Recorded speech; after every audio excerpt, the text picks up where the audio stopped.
Laboratorio 5 de Geotecnia.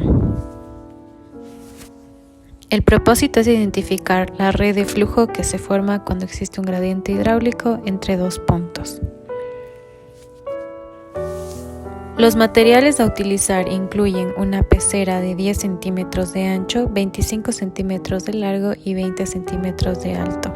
Se garantizó que la división tenga un empotramiento de 6 centímetros y un espacio entre la misma y la base de al menos 7.5 centímetros. Se utilizó también arena de sílice blanca para poder identificar las líneas de flujo. Además, una pesa de 5 libras para compactar la arena, una regla, agua y un colorante para marcar las líneas. En cuanto al procedimiento, se compactó la arena asegurándose de cumplir las medidas de la división detalladas anteriormente. Además, se debió garantizar que un lado de la pecera tenga una altura mayor que el otro. Se colocó el colorante en 3 puntos a lo largo de la línea que forma la arena y el vidrio del lado más cercano a la cámara, en el lado más alto. Luego se vertió agua en ese mismo lado. Finalmente se observó la formación de líneas de flujo. Es importante que se saque el agua del lado más corto constantemente para asegurar que los niveles freáticos sean distintos y así poder inducir el flujo de un lado al otro, donde hay más energía a donde hay menos energía.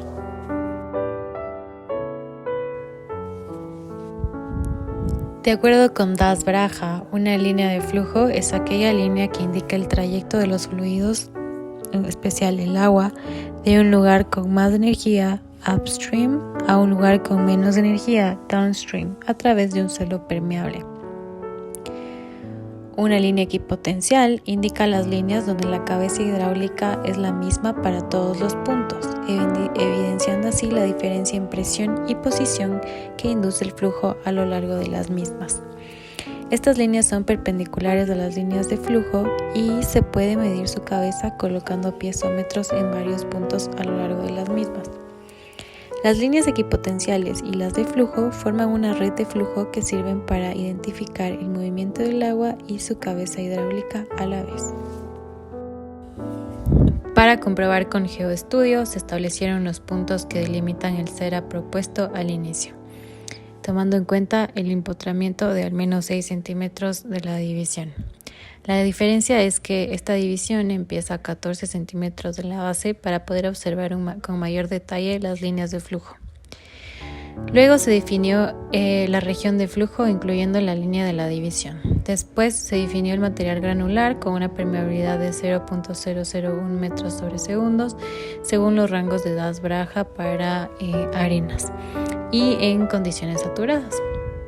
También se definieron las condiciones de borde. En los extremos de la línea de división se utilizó una condición de flujo 0. En el lado izquierdo se utilizó una condición de cabeza hidráulica de 5 metros y en el lado derecho una condición de cabeza hidráulica de 0 metros. Finalmente se definió una malla de 0.25 metros y se corrió el análisis bajo la opción de Steady State. Se prendieron las líneas de vectores para mostrar el flujo de agua.